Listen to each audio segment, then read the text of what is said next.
Good morning. Morning మ్యాగజైన్కి స్వాగతం. ప్రముఖ దినపత్రికలో వస్తున్న వార్తలు మనకి జరుగుతున్న పరిణామాలు చూద్దాం. ఈనాడు చూస్తే సుప్రీంకోర్టు ఆదేశించిన నడకే. సుప్రీంకోర్టు పదే పదే ఆదేశాలు జారీ చేసిన ప్రజాప్రతినిధులపై కేసులకు తార్కిక ముగింపు పలకడంలో వ్యవస్థ తీవ్రంగా విఫలమవుతోంది. విచారణ పూర్తి చేయడంలో అసాధారణమైన జాప్యం జరుగుతోంది. అభియోగాలను వేగంగా నమోదు చేయడం లేదు, సాక్షులను విచారించడం లేదు, విచారణ పదే పదే వాయిదా వేస్తూ పోతున్నారు.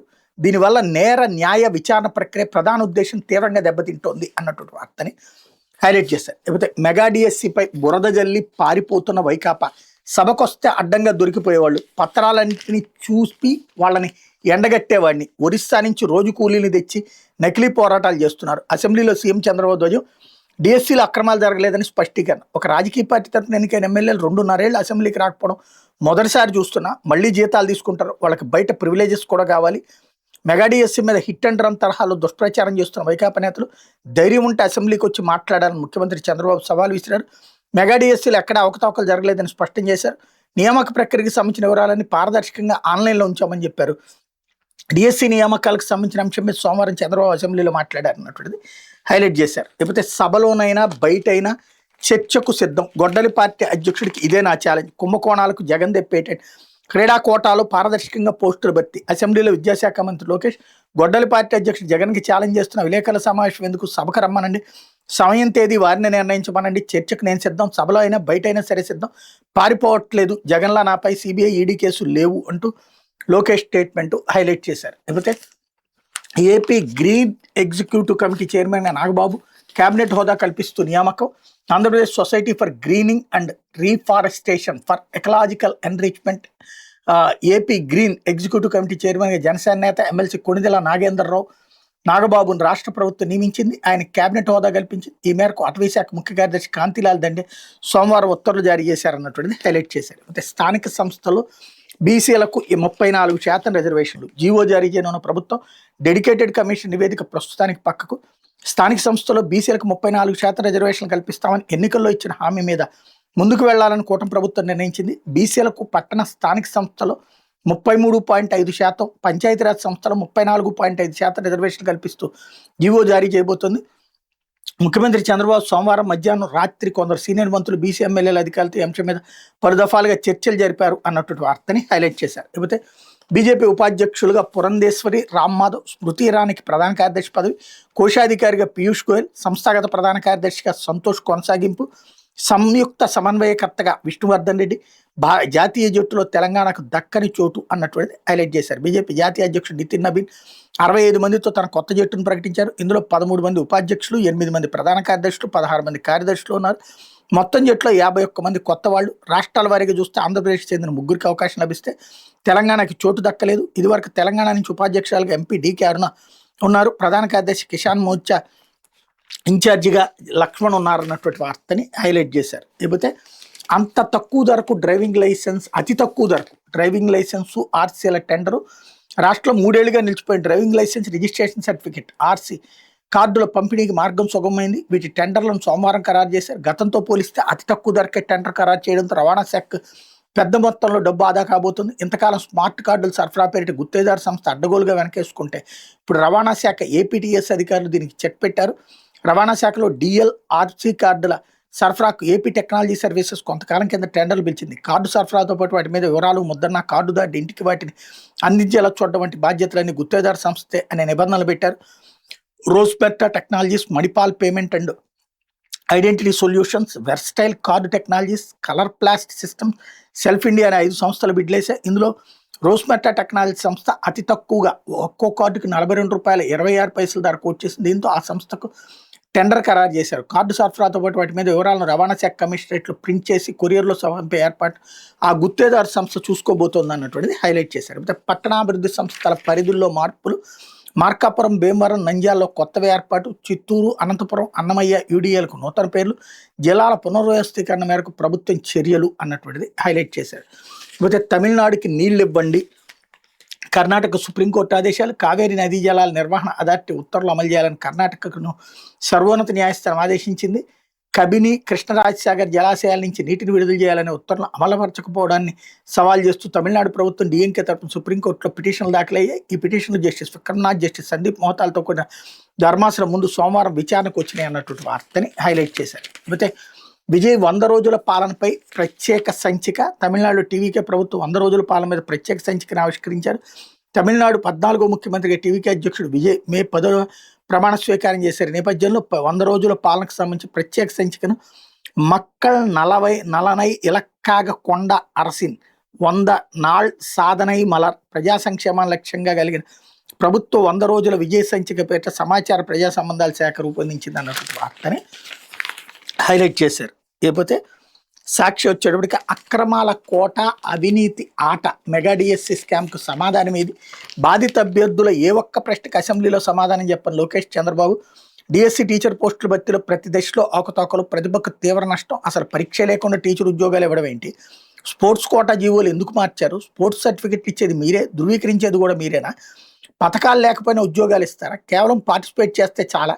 జాతీయ పథక విజేతకు ఉద్యోగం ఎందుకు రాలేదు? ప్రశ్నాపత్రం తయారీ, పరీక్ష నిర్వహణ బాధ్యత రెండూ ఒకరి చేతికేనా?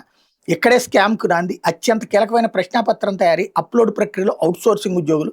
ఈ ప్రక్రియలో పాల్గొన్న ఉద్యోగే డిఎస్సి టాప్ ర్యాంకరు. విద్యాశాఖ విడుదల చేసిన మొదటి మెరిట్ లిస్టులో నవీన్కి ఫస్ట్ ర్యాంకు. రెండోసారి విడుదల చేసిన మెరిట్ లిస్టులో నవీన్ వివరాలు ఎందుకు తొలగించారు? టాప్ ర్యాంకర్కి పోస్ట్ ఎందుకు ఇవ్వలేదు? సర్టిఫికేట్ వెరిఫికేషన్కి హాజరు కాలేని దేని కాకమ్మ కబుర్లు చెప్తారా? సర్టిఫికేట్ వెరిఫికేషన్కి హాజరవ్వని వ్యక్తి కోర్టుకు ఎందుకు వెళ్ళాడు? కలెక్టర్ నేతృత్వంలో సాగాల్సిన ప్రక్రియని ఎందుకు కేంద్రీకృతం చేశారు? 1:1లో వెరిఫికేషన్కి పిలిచి అన్ని సక్రమంగా ఉన్న ఉద్యోగాలు ఎందుకు ఇవ్వలేదు?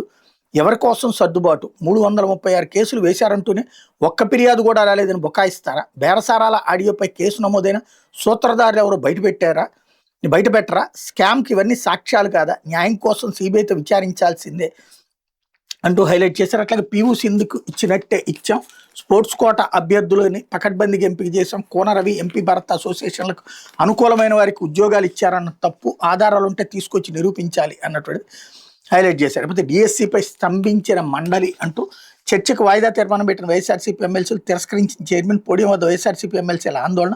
బొత్సను ఉద్దేశించి మంత్రి అచ్చెన్నాయుడు దురుసు వ్యాఖ్యలు, ఆయన వ్యాఖ్యలను తప్పుపట్టిన బొత్స అన్నటువంటి హైలైట్ చేశారు. లేకపోతే పోలీసు వాహనంలో గంజాయి మద్యం బాటిళ్ళ రాష్ట్రాన్ని ఎక్కడికి తీసుకెళ్తున్నారు చంద్రబాబు? సీఎం నిలదీసిన వైఎస్ఆర్సీపీ అధ్యక్షుడు వైఎస్ జగన్. రాష్ట్రంలో పరిస్థితులు ఎంత దారుణంగా దిగజారిపోయాయో చెప్పడానికి ఇదే సాక్ష్యం. వ్యవస్థలను రాజకీయ ప్రయోజనాలకు, మీ కలెక్షన్లకు వాడుకుంటున్నారు. అందువల్లే అవి ఎంతగా భ్రష్టు పట్టే. పైకి నీతి కబుర్లు చెప్తూ వ్యవస్థలను విషపూరితం చేస్తే ఫలితాలు ఇలాగే ఉంటాయి. రాజకీయ ప్రత్యర్థులపై కేసులు పెట్టడం, వేధించడంపై ఎంతో శ్రద్ధ చూపిస్తారుగా. అందులో కొంతైనా శాంతి భద్రతలపై పోలీసు వ్యవస్థ ప్రక్షాళనపై పెట్టండి. శంకవరప్పాడు ఘట్ట మీద నిష్పక్షపాత విచారణ జరిపించాలి. తప్పు చేసిన వాళ్ళు ఎంతటి వారైనా చర్యలు తీసుకోవాలి అంటూ హైలైట్ చేశారు. అట్లా గంజాయి వెనక గ్రానైట్ పార్టీ అంటూ పోలీస్ కారులో గంజాయి వెనక బయటపడుతున్న నిజాలు అన్నటువంటిది హైలైట్ చేశారు. లేకపోతే విద్యార్థుల విజయం. జార్ఖండ్లో గత 12 ఏళ్లలో నిర్వహించినటువంటి జేఎస్ఎస్సి సిజిఎల్ పరీక్షలన్నీ రద్దు. పరీక్షార్థుల నిరసనోద్యమంతో దిగొచ్చిన సోరెన్ సర్కార్. విద్యార్థుల డిమాండ్లను అంగీకరించిన జేఎంఎం ప్రభుత్వం. టీఎస్ఆర్ డేటా ప్రాసెసింగ్ నిర్వహించిన అన్ని పరీక్షలు రద్దు. విద్యార్థుల సంబరాలు అన్నటువంటిది హైలైట్ చేశారు. అయితే టీచర్లపై ఇంతలా కక్ష కడతారా? సీఎం చంద్రబాబు వైఎస్ఆర్సీపీ అధ్యక్షుడు మాజీ సీఎం వైఎస్ జగన్ ఆగ్రహం. మీ రెడ్ బుక్ అరాచక జంగిల్ రాజ్ చివరికి టీచర్లను వదిలిపెట్టడం లేదు. టెట్ నిబంధన వల్ల 1,00,000 మందికి పైగా సీనియర్ టీచర్లు ఇబ్బంది పడుతున్నారు. ఆ నిబంధన నుంచి తమను మినహాయించాలని వాళ్ళు కోరడం తప్ప, వాళ్ళకి మద్దతు ఇస్తున్న ఎంపీలతో కలిసి కేంద్ర ప్రభుత్వానికి వింతపత్రం ఇవ్వడం నేరమా? దానికే సస్పెన్షన్ విధిస్తారా? మీరు చేయలేని పని చేయడానికి టీచర్లు ప్రయత్నించడం తప్ప, అసలు టెట్ నిబంధనను తొలగించాలని కేంద్రాన్ని కోరాల్సింది మీరు కాదా? సమస్యను పరిష్కరించాల్సిన ప్రభుత్వం టీచర్లకు రాజకీయాలు అంటగట్టడం దారుణం. వెంటనే 5 టీచర్ల మీద విధించిన సస్పెన్షన్లను ఎత్తివేయాలి. వాళ్ళ క్షమాపణ చెప్పి తప్పును సరిదిద్దుకోకుండా దీన్ని సీరియస్గా తీసుకుంటాం. సస్పెండ్ అయిన టీచర్లకు న్యాయపరంగా పూర్తిగా అండగా నిలుస్తాం. అన్యాయాన్ని ప్రశ్నించే ప్రతి గొంతుకి వైఎస్ఆర్సీపీ అండగా నిలుస్తుంది. మేనిఫెస్టోలో ఉద్యోగులకు ఇచ్చిన హామీలన్నింటినీ పూర్తిగా గాలికి వదిలేశారు. ఐఆర్ లేదు, పీఆర్సీ లేదు, 5 డిఏలు పెండింగ్. సిపిఎస్ ఓపీఎస్ని పునఃసమీక్షిస్తామంటూ ఆశ చూపి ఉద్యోగులను త్రిశంకు స్వర్గంలో పెట్టారు. వాళ్ళకి 35,000 కోట్ల నుంచి 40,000 కోట్లు బకాయిలు పెట్టారు. న్యాయంగా రావాల్సిన డబ్బుల కోసం ఉద్యోగులు ఎదురు చూస్తుంటే సస్పెన్షన్లు బహుమానంగా ఇస్తున్నారు. అధికారం ఉందనే అహంకారంతో మీరు చెలరేగిపోతున్న తీరును ప్రజలు గమనిస్తున్నారు అన్నటువంటిది హైలైట్ చేశారు. కాకపోతే జాడలేని 7 మత్స్యకారులు. డాక్టర్ బిఆర్ అంబేద్కర్ కోనసీమ జిల్లా అల్లవరం మండలం ఓడల రేవు తీరం నుంచి చేపల వేట కోసం సముద్రంలోకి వెళ్ళిన 7 మత్స్యకారులు 14 రోజులుగా జాడలేరు. దీంతో ఈ విషయాన్ని మత్స్యశాఖ మెరైన్ పోలీసుల దృష్టికి తీసుకెళ్లినట్టు మత్స్యకార కుటుంబ సభ్యులు చెప్పారు. కాకినాడలోని కోస్ట్ గార్డ్ సాయం తీసుకుని మత్స్యకారులు గుర్తించేందుకు ప్రయత్నాలు చేపట్టినట్టు మెరైన్ సీఐ మూర్తి చెప్పారన్నటువంటిది హైలైట్ చేశారు. అయితే పోలీసులే కొట్టి నా కుమారుడిని చంపేశారు మన్యం జిల్లాకు చెందిన తల్లి ఆరోపణ. యువకుడిని అరెస్ట్ చేసిన సాలూరు పోలీసులు. అస్వస్థత గురై ఆసుపత్రిలో మృతి చెందిన యువకుడు న్యాయం చేయాలంటూ మృతదేహంతో బంధువులు నిరసన అన్నటువంటి వార్తని హైలైట్ చేశారు. కాకపోతే ఏమీ తెలియదా, గుడ్, వెరీ గుడ్. కాకినాడ భూకుంభకోణం వ్యవహారంలో హెచ్జిపి ప్రణతి తీరుపై హైకోర్టు అసహనం. ఈ అక్రమాలపై ప్రణతి ఆమె భర్తను గతంలో తీవ్రంగా తప్పుపట్టింది justice Harinath. Kakinada municipal corporation పరిధిలో కోట్ల రూపాయల భూమిని కొట్టేసేందుకు కుట్ర పన్ని కోర్టుని తప్పుదోవ పట్టించిన వ్యవహారంలో సోమవారం హైకోర్టులో ఆసక్తికరమైన అంశం చోటు చేసుకుంది. తనతో పాటు తన భర్త ఇతరుల మీద ఏసీబీ విచారణకు ఆదేశిస్తూ సింగిల్ జడ్జి జస్టిస్ హరినాథ్ ఇచ్చిన ఉత్తర్వులను సవాల్ చేస్తూ ప్రభుత్వ ప్రత్యేక న్యాయవాది సింగంనేని ప్రణతి దాఖలు చేసిన అప్పీల్ మీద సోమవారం ఉదయం ప్రధాన న్యాయమూర్తి జస్టిస్ లేసా గిల్, న్యాయమూర్తి జస్టిస్ చల్లా గుండ్రంజల ధర్మాసనం మరోసారి విచారణ జరిపింది. ఈ సందర్భంగా సింగిల్ జడ్జి హరినాథ్ వద్ద ఉన్న వ్యాజ్యం గురించి ప్రశ్నించింది. ప్రణతి తరపు న్యాయవాది ఆదినారాయణరావు తెలియదని, అందులో తమ పార్టీ కాదని చెప్పారు. తెలియదని చెప్పేస్తే సరిపోతే తమ ముందున్న ప్రణతి అప్పీల్తో ముడిపడి ఉన్న వ్యాజ్యం గురించి తెలుసుకోవాల్సిన బాధ్యత మీ మీద ఉందని ధర్మాసనం ఈ సందర్భం గట్టిగా చెప్పింది. దీంతో ఆ వ్యాజ్యం విచారణ గురించి తెలుసుకుంటామని ఆదినారాయణరావు చెప్పారు. ఆ తర్వాత ధర్మాసనం స్పందిస్తూ ఆగస్టు 3న సింగిల్ జడ్జి హరినాథ్ ఇచ్చిన ఉత్తర్వులు మీపై నమ్మకం లేదంటూ ప్రణతి భర్త రాహుల్ చౌదరి దాఖలు చేసిన మెమో మీద ఇచ్చిన ఉత్తర్వుల గురించి తెలుసా అని ప్రణతి తరపు ఆన్ రికార్డ్ న్యాయవాది నిరంజన్ బాబును ప్రశ్నించింది. తమకు తెలియదని చెప్పగానే ధర్మాసనం గుడ్, వెరీ గుడ్ అంటూ అసహనం వ్యక్తం చేసి విచారణ వాయిదా వేసింది. అంత క్రితం ప్రణతి తరపున సీనియర్ న్యాయవాది బండారపల్లి ఆదినారాయణరావు సింగిల్ జడ్జిపై తాము చేసిన ఆరోపణలను తొలగిస్తూ అఫిడవిట్ దాఖలు చేశామని చెప్పారు. ఈ సమయంలో జయేంద్ర నగర్ నివాసితుల సంక్షేమ సంఘం న్యాయవాది చల్లా వెంకటేష్ స్పందిస్తూ ఈ అఫిడవిట్ ఆమోదించకూడదన్నారు. ఇదే రీతిలో తెలంగాణ హైకోర్టు జడ్జి మీద పెద్దిరాజు అనే వ్యక్తి పలు ఆరోపణలు చేశారని, తర్వాత ఆరోపణలు ఉపసంహరించుకుంటూ దాఖలు చేసిన అఫిడవిట్ను సుప్రీంకోర్టు తిరస్కరించిందని ఆయన ధర్మాసనం దృష్టికి తీసుకొచ్చారు. ఈ సమయంలో ధర్మాసనం స్పందిస్తూ ప్రణతి దాఖలు చేసిన అఫిడవిట్ మీద అభ్యంతరం ఉంటే కౌంటర్ దాఖలు చేయాలని స్పష్టం చేసి దీంతో కౌంటర్ దాఖలు చేస్తానని వెంకట్ చెప్పారు. ఈ మొత్తం వ్యవహారం మీద ఏసీబీ విచారణకు ఆదేశించి సింగిల్ జడ్జి జస్టిస్ హరినాథ్ మీద ప్రభుత్వ ప్రత్యేక న్యాయవాది ప్రణతి పలు ఆరోపణలు చేయగా ఆమె భర్త న్యాయవాది రాహుల్ చౌదరి సైతం పిటిషనర్ల తరపున ఆరోపణలు చేశారు. కాకినాడ భూ వివాదంపై ఏసీబీ విచారణకు ఆదేశించిన నేపథ్యంలో మీపై మాకు నమ్మకం లేదని జస్టిస్ హరినాథ్ మీద రాహుల్ చౌదరి ఆరోపణ చేశారు. సీజే ధర్మాసనం ముందు అప్పీల్ తేలేంత వరకు తమ వ్యాజ్యం మీద విచారణ జరపద్దని కూడా ఆయన కోరారు. దీంతో న్యాయమూర్తి పూర్తి వివరాలతో మెమో దాఖలు చేయాలని రాహుల్ చౌదరిని ఆదేశించింది. ఈ ఆదేశాల మేరకు రాహుల్ ఇటీవల ఓ మెమో దాఖలు చేశారు. దాన్ని పరిశీలించిన జస్టిస్ హరినాథ్ వివరణ నుంచి తప్పుకోవడానికి విచారణను వాయిదా వేయడానికి నిరాకరించారు. విచారణ వాయిదా వేయడానికి కానీ కేసు విచారణ తప్పుకోవడానికి పిటిషనర్లు చేసిన అభ్యర్థనలు ఎంత మాత్రం పరిగణలోకి తీసుకోదగ్గది కాదన్నారు.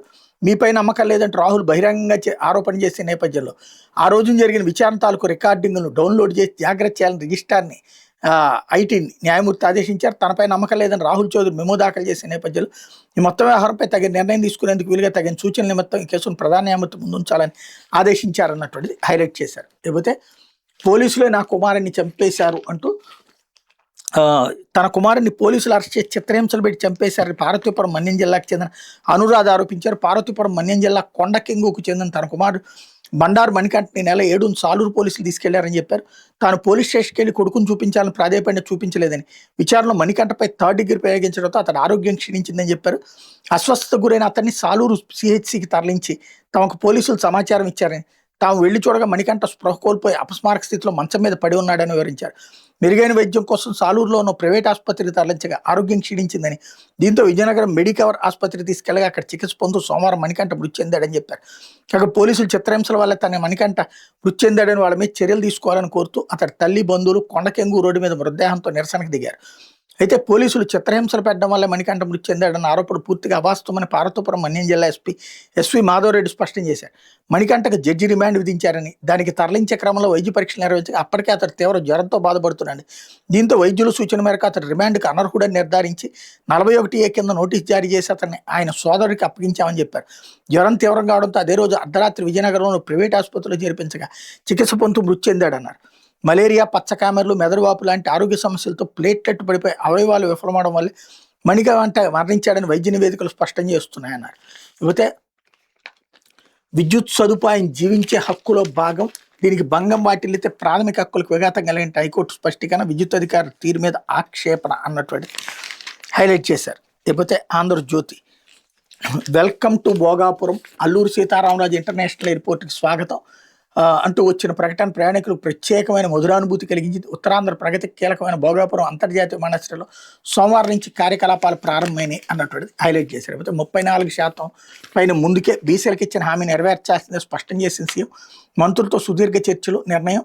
పంచాయతీరాజ్లో 34%, పట్టణ స్థానిక సంస్థలు 3/3 బీసీలకి నేడు కేబినెట్లో ఆమోదం. ఆపై జీవో జారీ. పంచాయతీరాజ్ యాక్ట్లోనే ఆ వెసులుబాటు, ప్రత్యేకంగా చట్టం చేయనక్కర్లేదు. ఎట్టి పరిస్థితుల్లోనూ సకాలంలో స్థానిక ఎన్నికలు అన్నటువంటిది హైలైట్ చేశారు. లేకపోతే రైతుకు కష్టం రానివ్వం అంటూ రాష్ట్రంపై ఎల్నినో ప్రభావం తీవ్రంగా ఉంది. తీవ్ర వర్షాభావ పరిస్థితులు నెలకొన్నాయి. సాధారణ వర్షపాతం కంటే అధిక లోటు కనిపిస్తోంది. అసెంబ్లీ వేదికగా దీని మీద ప్రజలకు అవగాహన కల్పించాల్సిన అవసరం ఉందంటూ చంద్రబాబు స్టేట్మెంట్ హైలైట్ చేశారు. అయితే రాహుల్పై విచారణను నిలిపివేయండి. అలహాబాద్ హైకోర్టుకు సుప్రీంకోర్టు ఆదేశం. ఈడీ, సిబిఐ నివేదిక అవసరం లేదని స్పష్టీకరణ. హైకోర్టు తీర్పు సహజ న్యాయ సూత్రాలకు వ్యతిరేకంగా ఉందని ఆక్షేపణ. ఆదాయానికి మించిన ఆస్తుల అంశంలో కాంగ్రెస్ నేతకు ఊరట. ఆదాయానికి మించిన ఆస్తుల వ్యవహారంలో కాంగ్రెస్ పార్టీ సీనియర్ నేత రాహుల్ గాంధీకి పెద్ద ఊరట లభించింది. ఈ అంశంలో ఆయనకు వ్యతిరేకంగా దాఖలైన పిటిషన్ మీద విచారణ నిలిపివేయాలని అలహాబాద్ హైకోర్టుని సుప్రీంకోర్టు సోమవారం ఆదేశించింది. ఈ కేసులో సిబిఐ, ఈడీలు అలహాబాద్ హైకోర్టుకి ఎలాంటి నివేదిక సమర్పించద్దని స్పష్టం చేసింది. Chief justice Suryakant, justice Joymalya బాధ్యత, జస్టిస్ వి మోహనాలతో కూడిన త్రిసభ్య ధర్మాసనం మేరకు ఆదేశాలు జారీ చేసింది అన్నటువంటిది హైలైట్ చేశారు. లేకపోతే కూరగాయలు కాదు కాలకోట విషం. ఆంధ్రప్రదేశ్లో 2104 నమూనాలు పరీక్షిస్తే 134 శాంపిల్స్లో రసాయన అవశేషాలు. తెలంగాణలో 8198 నమూనాలు పరీక్షిస్తే 486 శాంపిళ్లలో పరిమితికి మించి రసాయనాలు. లోక్సభలో వివరాలు వెల్లడించిన కేంద్ర ప్రభుత్వం అన్నటువంటిది హైలైట్ చేశారు. కాకపోతే ఇంజనీరు మరణ శాసనం అంటూ కుటుంబం సహా గోదావరిలో దూకిన పిఠాపురం అయ్యి నూకరాజు మృతదేహం వెలికితీసిన మత్స్యకారులు. భార్య కుమార్తెల కోసం తీవ్రంగా గాలింపు. ఈత రావడంతో మనవడు సురక్షితంగా ఒడ్డుకి. కాకినాడ నుంచి కారులో 4 రాజమండ్రికి. రోడ్ కమ్ బ్రిడ్జి వద్ద ఒకరు పట్టుకుని నదిలోకి.